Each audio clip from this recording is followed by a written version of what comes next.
Good morning everyone. Welcome to my next video about seed dispersal. Yesterday we have talked about seed germination. In that video I have clearly explained how the seed germinates and what are the requirements for the seed to grow. In this video I want to explain you the seed dispersal. What is meant by seed dispersal and what happens if there is no seed dispersal, and what are the agents that helps in the seed dispersal. So here comes a question in your brain. Are there any agents for seed dispersal? Yes, absolutely. There are some agents which help for a seed to disperse, travel from one place to another place. So first let me explain you what is meant by seed dispersal. See, every plant, whatever be a flowering plant and a fruiting plant will produce seeds, and there is a need of transfer of seeds from one place to another. So the movement of the seed from one place to another is known as seed dispersal. Let us come to a scientific definition for the seed dispersal. The process by which the seeds are scattered away from the parent plant is called as seed dispersal. Scattering means moving, thrown away from the parent plant. See, in some examples in your practical life you may have seen. So you come across some situation where you find some plants which are not at all available in the particular surroundings. Then you will be thinking from where this plant has grown, or in your garden you have not sown any particular seed in your garden, but some plants will come out. At that time you will be amazed at that how this plant has been come into the garden. That is the reason of dispersal. Okay, so let me explain the definition another time. The process, it is a process in which what are scattered, seeds are scattered away, thrown away from the which plant? Parent plant. Is called as seed dispersal. Particularly the seeds are dispersed from one place to another. Sir, tell me another example of dispersal. Means you can be clearly understood when you gather for assembly, and after the assembly completes you will be dispersed to your classes. You will move to your classes back. In the same way the seeds are dispersed from the parent plant. Sir, what are the agents who are helping for the seed to disperse? Means there are some agents. Those are known as agents of dispersal. One is wind, another one is animal.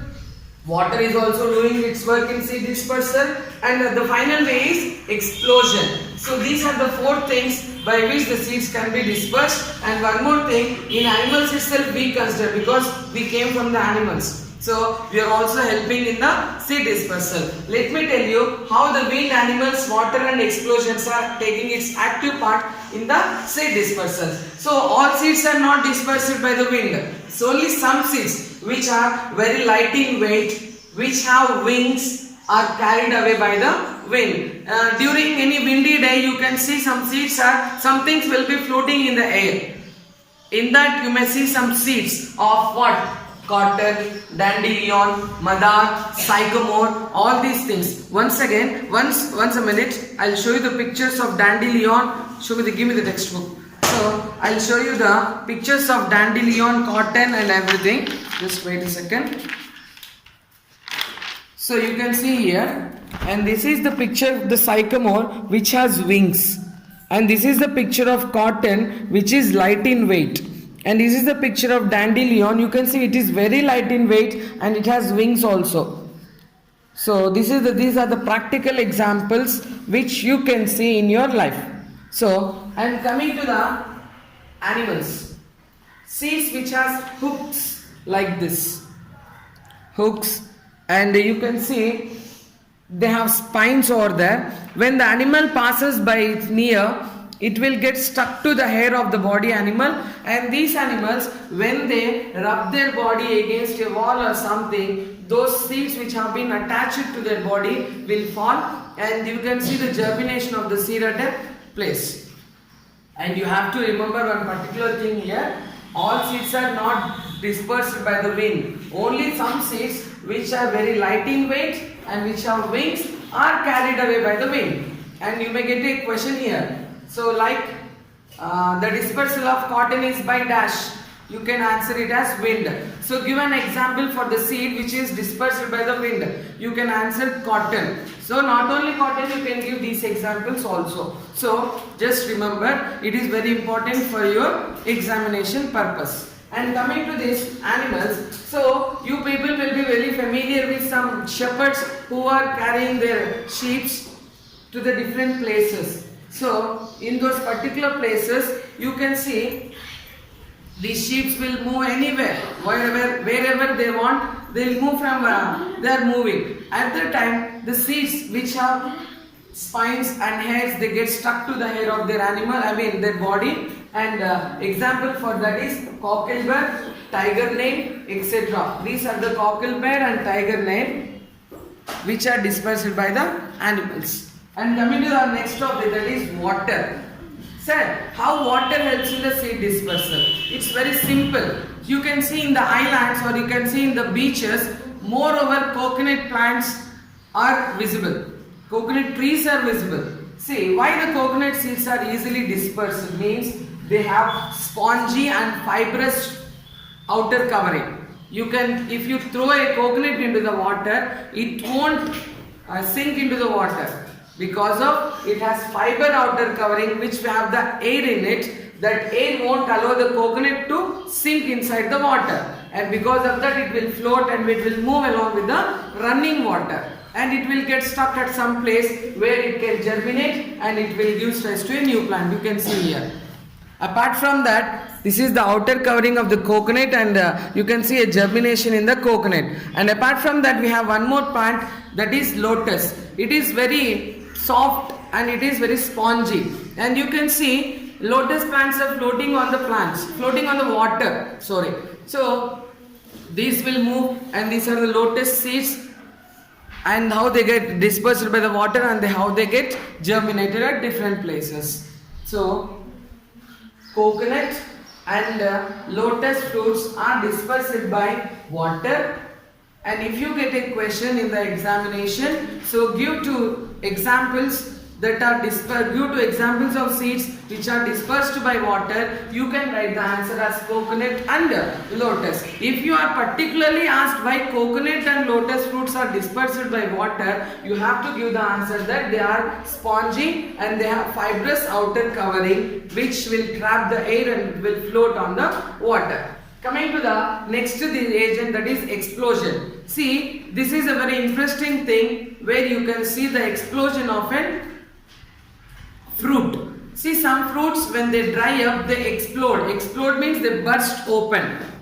The best example what you have seen is lady's finger. And another one is peas, it means batani. So all these pods, they have been closed in a pod. When they dry up, they burst open, and the seeds which are present in it, it will be thrown by force for some distances. That is how the seeds are dispersed from one place to another. Here no one are helping it to explode. No one are helping it to disperse. Himself exploding, and it is transferring the seed from one place to another. And one more thing, the seeds that get dispersed by explosion are balsam, peas and poppy. Unfortunately, there is no picture of here poppy. I'll show you the balsam and the peas. The pod you can see here, it gets burst open, it gets dispersed to one place to another.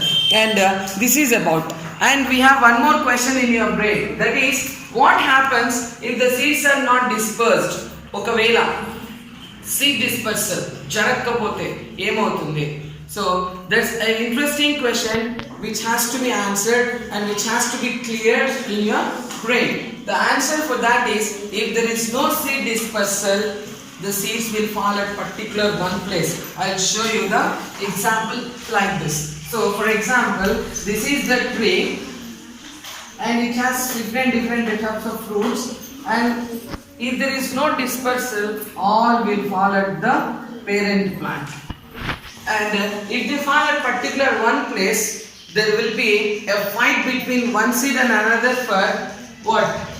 Food, water, minerals, etc. So that no seed will get germinate, and if the seeds germinate also, all will be very weak and there will not be proper growth of the seeds, and finally there may be a chance of that particular breed extinction also. So that is the reason why the seeds has to be dispersed. And sir, who are planting the trees in the forest? Nor I or nor you are helping the forest to grow. Then who are helping? So it's a nature question. Squirrels are playing a vital role in plantation. So squirrels, when they climb on the trees and when they gather the seeds, after gathering, these will feel insecure. That is the reason why they bury the seeds in the ground, and unfortunately they will forget where they have sown, where they have buried, and they will go in search of another seed, and that is how the forests are increasing its number and the trees are increasing in number in the forest. And apart from this, one more thing, so not all the plants will bear the seeds. So then how those plants can be increased in number? So there are some other parts through which we can grow the plants. So by using spores, by using roots, by using stem, and by using the leaves of the parent plant, we can grow the plants. So spores, the plants which don't have flowers, they don't possess fruits. When there is no chance of fruit, there is no chance of seed. At that time we have spores on it. This is the example of plant which bears the spores, that is known as fern. The back of this leaf there will be some dot-like structure which contains spores, and those spores when dispersed through the air we get the plants like ferns, as well as mosses, as well as mushrooms are also grown by the spores. Do remember, not all plants reproduce from seeds, some plants reproduce through spores. Spores are produced in a plant where there is no chance of fruits or flowers. And other plants, other parts through which plants can be grown are, so from stems, from roots, and from leaves. So example for roots are, there are carrots, beetroot, radish, turnip are all grown through this method. Carrot, radish, turnip. So all these are grown through this method. While coming to the stem, potato, you will be amazed that potato is a stem. Yes, it is known as underground stem. So the white colored dots on a potato are known as its eyes. If you want to get a potato crop, there is no need to sow entire potato into the soil. So you can take out this a particular eye from the potato, and if you sow in the soil, you get a potato plant. And coming to the leaves, bryophyllum is the best example. If you have not seen the bryophyllum, maximum you might have observed the Brahmakamalam in your surroundings, which grows through its leaves. But bryophyllum is the best example through which it can be reproduced through leaves. So if you see a bryophyllum leaf, so at the edges of the bryophyllum, and the rim of the edge bryophyllum possess some tiny plants which fall onto the ground and which reproduce through its small buds. So this is how the plants will reproduce. Other than seeds, we have these also, the methods of increasing its number. So I hope you people have understood the dispersal concept and other methods of getting more plants of the number. Do remember one interesting thing, that is green hai to hum hai. If there is no green, we can't survive. Understood? So pachadanam, parishubhrata anta manaki chala important kabatti take an oath to grow the plants and increase its number such that we can sustain our life very easily. Thank you. If you feel this video very important or it is useful, do subscribe to my channel, which will be shown as a link in your number, and please share it and like it, and ganta symbol ni matram kachithanga nokkandi. You will get a notification for the particular next video. Will be very important videos I will share, and if you comment in the comment section the particular topic what you need, I will explain it on the board and I will share it for you. And please like it, share it and subscribe it.